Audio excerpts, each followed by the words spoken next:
Well, say again? Yeah, but there's some problems with that damn thing, because they're supposed to, when do they go tell the post office? I mean, that whole thing, if we're the ones that are putting the program together, and they keep battering us between the eyeballs with this thing, and it's ridiculous, or it's unworkable. It seems to me we ought to know it in this room. Yes. Well, the Postmaster General made this comment last year before a congressional committee, and then it was distorted by the media, and now is something of a laughingstock. Bernie, can you add anything? George? Joe Moreland? Well, I can add that there are a group of cars that the post office maintains under their emergency plan for distribution of relocation sites. The principal purpose of those cars is principally for compassionate purposes to help families relocate, to identify who is in a relocation area, and then probably at the very last would be the issue that they laugh at, and that's to get the mail forward themselves. I'm laughing at the point of the whole emergency plan. Did the post office make this plan in isolation from a plan of ours? No, indeed, the post office worked with FEMA in developing that plan. FEMA reviewed it and approved that plan. All right, then I would like between now and Sunday, which means you got the rest of today and prior to close of business on Wednesday, if you have to telefax it, we need to get to this audience some basis to comment when that canard is tossed in the face of the discussion. Because the way it comes across is that there's jarheads at FEMA and those dummies at the post office are saying to the public, now when war is inevitable, send in a change of address card and we'll see that you get your mail. Yes. Another subject which has come up is the issue of credit cards taken to your evacuation area. That's right. Maybe we need an answer on that. We do indeed. You see, that we're so busy stepping out of the way of the elephants, the mosquitoes are biting us to death. They're killing us with little things, that can be ridiculed. That's why I said that the instrument is ridicule. Who said bring? Well, I'll tell you straight off that if I go any place, my credit cards are going with me. But quite apart from that, when it comes out in the context of what is labeled an official government program, it has a different gesicht, and we need to address it. What other kind of things have you been hearing in your region, Phil, of this same general nature? Anything? Well, the two big ones that make sense. Pat? Everything's up to the kids. That's what they call in the textbook the comic relief. Okay. But seriously, what else? Have you been getting the same kind of stuff? Dave? No, but the point is that with the items ridiculed, as you know, unless you're able to have an extended conversation with an opponent of civil defense, you're never going to win, because they can win the first couple of rounds with the little items. Okay, what I hear you saying is at the very least this crowd ought to know the genesis of the post office card requirement. Is that correct? Yeah. If nothing else, you can say, well, that came from thus and so. Frank? I anticipate somebody's going to ask where they can go buy it. Well, see, that's the part that's the part that causes me a great deal of concern. The film made a great pitch for the survivalist early on, but the survivalist, as portrayed there, at least for me, was the antithesis of what this country's traditional pattern has been in time of stress. We haven't shot each other in this country when the country's really been up against the wall. And I don't think we ought to get into that, that's a whole separate issue on that, but you're right, there'll be questions of survivalists. See, this whole issue of behavioral patterns, which we've been discussing here, is really contrary to what I recall that we've gotten from, I believe, the University of Pittsburgh and all of the research. And maybe we should get some update on that. Yeah, Behavioral patterns. I think that Dave's point would apply as well here, you see, that to make the points that are made in that and that university research requires a lengthy conversation. I guess what I'm seeking is a way to fire right back. The guy says post office and you fire right back something with him and then ignore him and go to something else. But most of all, if you can identify those things that you've been hit with in your regions or in your states, like the credit cards, like the post office stuff, and get those things in right away so that we can at least come up with some kind of an answer to it. Now my neighbor's sitting right over here in the far right-hand side of the room, right across the street from me, and I says, one day we were sitting down, somebody in the neighborhood asked me, what's the civil defense plan for us? Where does your wife go and where do your kids go? I said, I don't know where my wife and my kids go, because that's a state of Virginia responsibility, not a FEMA does not make. The point I'm making is that FEMA does not make evacuation plans at the state and local level. You need to make that point also. If it's from Illinois, give them Mary Jones. If it's from Vermont, give them George Lowe. I'm serious. You see, we're being hit at this level, and where that hurts us is when I go do the budget. That's where it kills us, when I go do the budget. Anyway, my favorite quote, maybe Brian Macbeth, promise thou art in quarter and shalt do what thou art promised. This is a thing we have to do.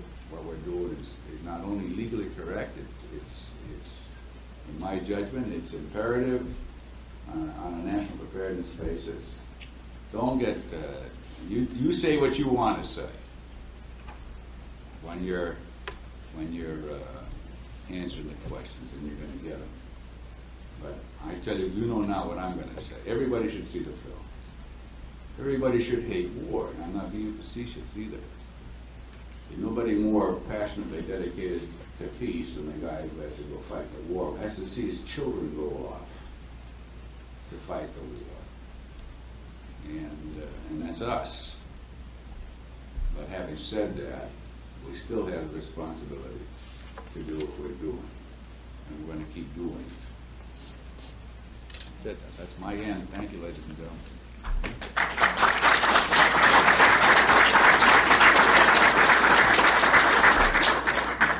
Well, I just have one thing to add. We are not ashamed, or we wouldn't apologize to anybody for what we've done here. The people who think they're going to seize on this film to their advantage and to our disadvantage have been very busy, as we have discussed. So the fact that we brought you here, we engaged in this effort, is something that we need not shy away from, need not attempt to hide. It's perfectly part of our job to try to prepare the American public for any kind of an eventuality. But as General Giuffrida mentioned, we would not want this to become part of some newspaper column. We would like you to maintain some reasonable security in what we've handed you. But if somebody asks you from the press, are you people preparing anything or that sort of thing, we have no reason to be ashamed of what we've done. One final thing, I think Mara Lee said she would like to get together with her people. Yes? I have a question. I'd like to know if there's a representative here from Region 2 in Phoenix. Yes, over there. And I believe Mara Lee wants to meet with her people after lunch in this room. Right after this meeting? Right after this meeting. Thank you very much for coming. That's it. Get all my your notes. If you get us a copy, we can.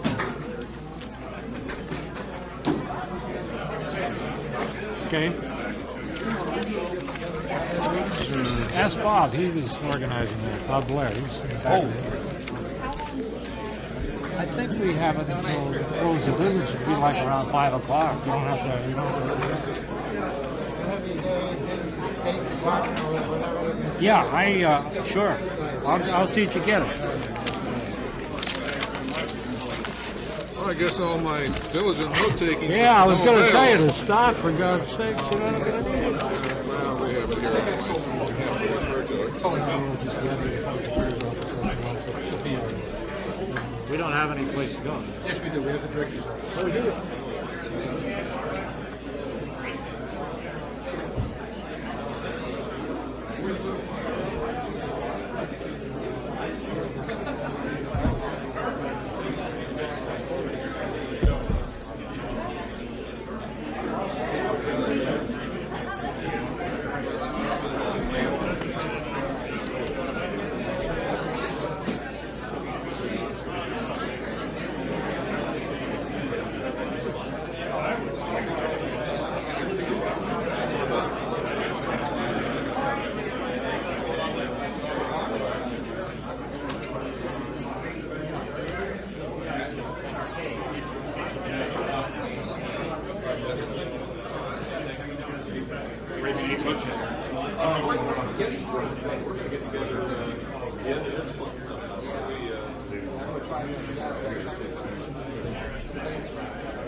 Either Dab or Keys. You don't want me. So I'm Parsley, that's not me. But, no, on your other meeting. I'll talk to you later. Probably next week. I think that's here in good old Delaware. I made a couple of telephone calls to the house to a relative. Oh, yeah? And I didn't get any answers. So apparently I'm calling.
gonna pay your own, the relay's gonna pay your own cut. Where you gonna eat lunch at? Do you have any idea? Discuss it? Yeah. I'm gonna go in there now when you have your meeting, so I'll get it.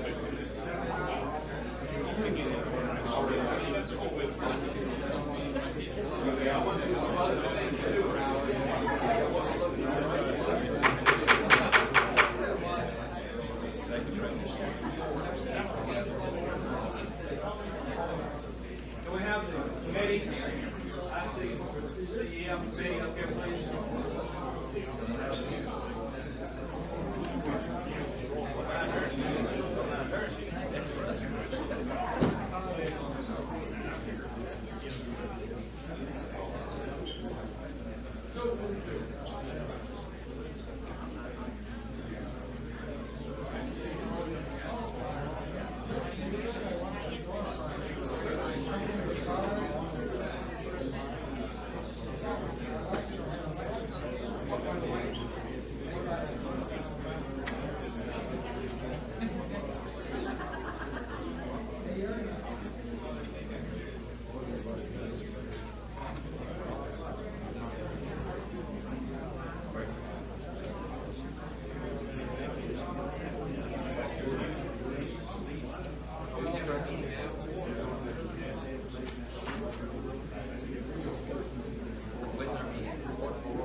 Time I start.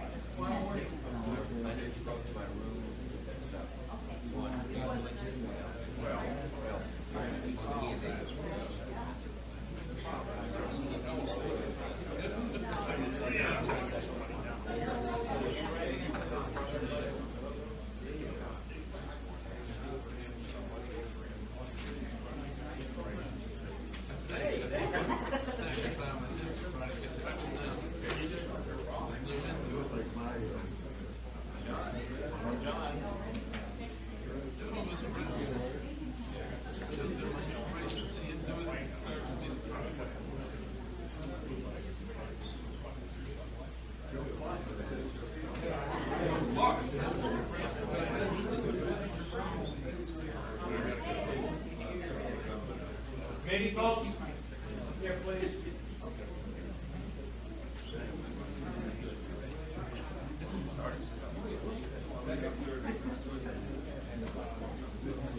I'll be back.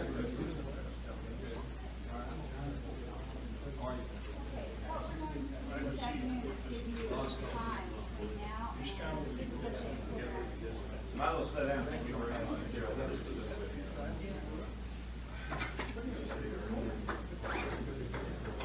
Well, yeah, I'd like to. Ernie, are you guys gonna be here all day? Yeah. You're gonna sit in just a second? We know you haven't had time to read anything, there's packets of information that, you need beyond what you already have on this. One of the primary reasons being out here, so what I'd like to do is take your packet of information, go over all the material. We will get together again this afternoon at 4:15. Mercury Room, second floor.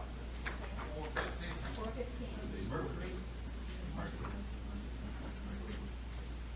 In addition, we have the minutes which I just received from Shirley. And the members forum note, which we did not have time to act on in Birmingham, and I will hand all these out to go over those two things, minutes and the members forum.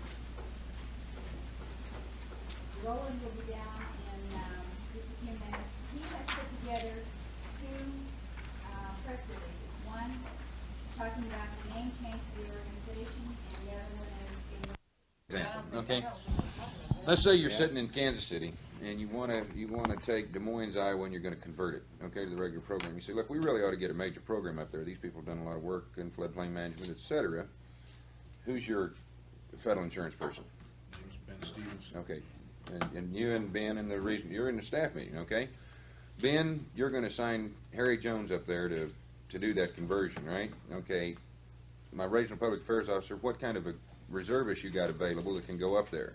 Susie, come quite fine. Susie reports to Harry, and they go to Des Moines, and Susie's responsible to Harry. He's the on-the-scene guy that's doing the activity. You see what I'm saying? Well, what the second program Okay. says, though, Susie needs somebody else to help her. It's not a one-person show. So Susie and Ben or whoever get together and go to the responsible program officer, which was just a name. If it needs to be RD, that's fine.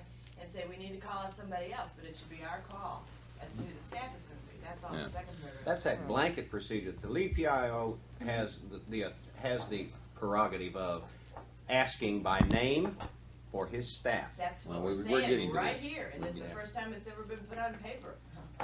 That's what we're saying. That's one of the issues we gotta bring up, okay? Is the name selection thing. Let's read on through this. I have no problem with that, except that I think the IRS got veto power. Okay, we'll It change. just says that, okay? Wait a minute, well, let's just change responsible program officer to RD. Well, but it may not Well, I see what Bill's driving at. On the scene in Des Moines is gonna be this program Except it is person. this Harry Ben Stevenson or whatever his name is actually gonna make the call to this staff person? Or is it gonna be the RD's office that does that? Yeah, you better go to the ID because See, that's what I'm saying. I don't call my staff. Let me try again, okay? The lead PIOs generally will be assigned, made responsible to the RPAO with the approval of the RD. Bang, that's your first thing, all right? Except in actions resulting from presidential declarations. The lead PIO, whoever's assigned to that job, in conjunction with the regional public affairs officer, because we got that working relationship, will recommend to the responsible program officer who's required to fill the remainder of the PIO staff. Okay? The responsible program officer is the catchword we've used for whoever the regional director says, that person is responsible there for this activity. You need some public information assistance. Work with the regional public affairs officer, find yourself some cadre persons or people, okay, and get whatever assistance you need. And they're responsible generally to you for this activity. Okay? Now, obviously, all that structure is at your veto power and your decision and that kind of stuff. If you don't like the way it's going, you call that that responsible person and say, hey, this isn't working out, I don't like it. He says, my PAO's not doing the job. But here Fire comes him, the- do whatever. here's the question. Will it be the PAO who makes the call to the staff person to say, Susie wants you to work for her on this project, or will it be, who will it be? That's the problem that we've been trying to solve. I think Who makes the call? They're generally assigned and made responsible to the regional public affairs officer in cooperation with the RD. We can't assign anybody because we're just reservists. We have no authority to Well, assign anybody. In It the- says here you're just gonna recommend anyway. They In do the the regional hiring. cadre system, if we're going to go with that, then control. the then person has got to say, you know, maybe the FIA person says, geez, I need Bill Makeda. That's the person I want. He says, wait a minute, I got that exercise coming up. I need Makeda for that. He's already plugged into that. You just can't do this, okay? he can't be the one. He's gotta go back through the He's going to be Public keeping affairs his officer. eye on all the cadre people and what they're doing and what's coming up and working the thing out in cooperation with the RD. No, it's just, my reason for saying that, Bill, is that, okay, he needs 3 or she needs 3 people to help him. And they say, we want Joe and Sam and Helen and, okay, fine. Because he knows better who he can work with than I do. And therefore, I'll let him pick them. But if one of them comes in and turns sour, I want to be able to say, get him out of here. Well, so does the lead PAO. Huh? I mean, you take care of getting rid of the lead PAO, but the lead PAO also wants that, which we talked about earlier in terminating. So that works out both ways. The lead PI wants to be able to come to you or the SCO or whoever and say, hey, It's not working. you know, it was a great idea to assign Maria to this thing, but, you know, we're having nothing but problems and this is not working, that's not working. Let's ask Maria to move on off and maybe taking another assignment someplace else or whatever. But that's just regular management procedure. We agree. Yeah. Okay, should regional public affairs officer have need for a special PIO skill not readily available within the region, we recommend that he contact the national office for assistance. National This PAO. PAO office is what it says. We contact Bill or John rather than having Vin contact another regional PAO. We're gonna have that much control of who's crossing. Here's the difference in this. That's now done by, quote, the operations people. Ash. Ash Homes, okay, which caused a lot of problems. if this whole thing is gonna work as we expect it to work and we're building this structure, if Ben in Boston is extended, he can't do anything.